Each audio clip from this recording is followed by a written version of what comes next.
ये कहानी संक्रांति के बाद की रात की है, जब यह गांव बोझ सह नहीं पाता।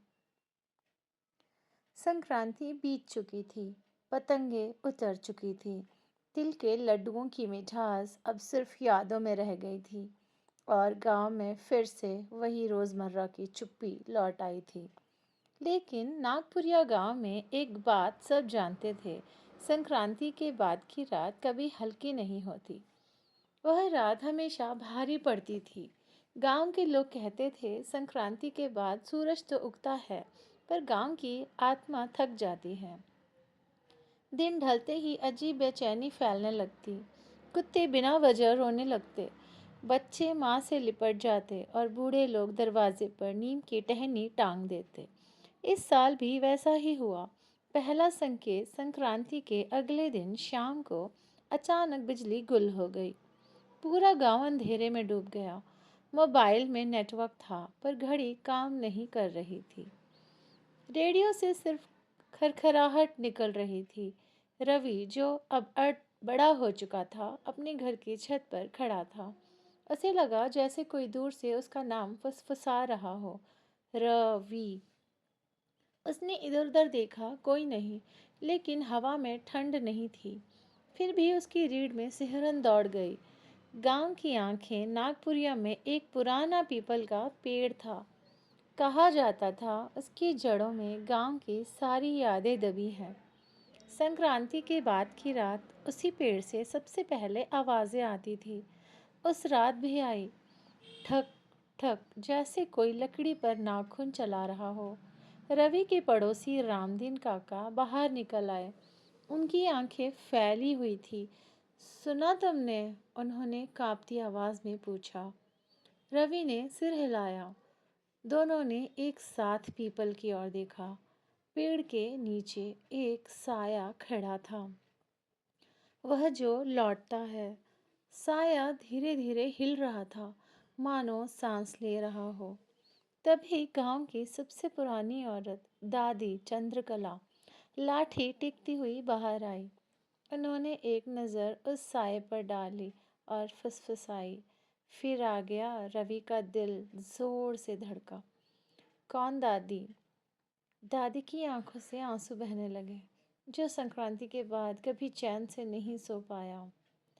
30 साल पुराना बोझ, दादी ने सबको बताया। 30 साल पहले संक्रांति के अगले ही दिन गांव में एक सामूहिक भोज हुआ था। रात को कुछ लड़के तालाब के पास गए। हंसी मजाक में उन्होंने एक बच्चे को डरा दिया। वह बच्चा दौड़ा अंधेरे में और तालाब में गिर गया। गांव ने उसे ढूंढा नहीं। संक्रांति का उत्सव बाहरी था। मौत का हल्का मौत को हल्का समझ लिया गया। उस दिन से दादी बोली, संक्रांति के बाद की रात इस गांव को दबा देती है। घरों के भीतर उस रात लोग दरवाजे बंद कर चुके थे।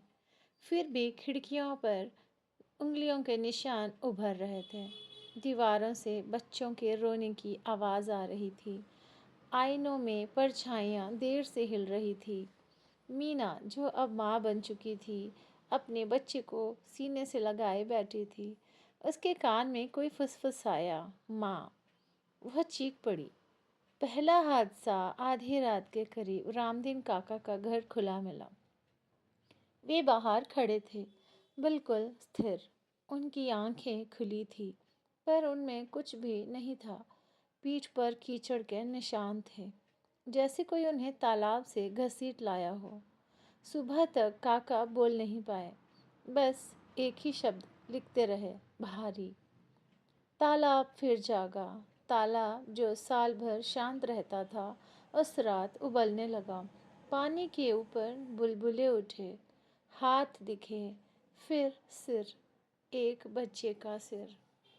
उसकी आंखें गहरी थी और मुंह से बस एक ही बात निकली, मुझे उठा क्यों नहीं लाए। गांव टूटने लगा।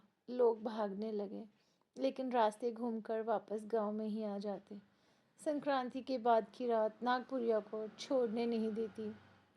दादी कला ने आखिरकार कहा, जब तक सच स्वीकार नहीं करोगे, यह रात भारी ही रहेगी। आखिरी कोशिश गांव वालों ने तालाब के किनारे दीप जलाए।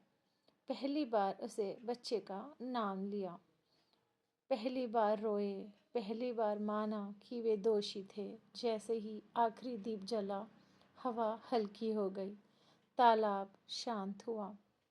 सुबह लेकिन सुबह सूरज निकला, पक्षी बोले, लोगों ने चैन की सांस ली। पर पीपल के पेड़ पर आज भी एक बात लिखी मिलती है, संक्रांति के बाद की रात मुझे याद रखना। और गांव वाले जानते हैं, अगली संक्रांति के बाद वह रात फिर भारी पड़ी। अगर आपको ये कहानी पसंद आई तो लाइक करें, मेरे चैनल को सब्सक्राइब करें और शेयर करें। Thank you so much.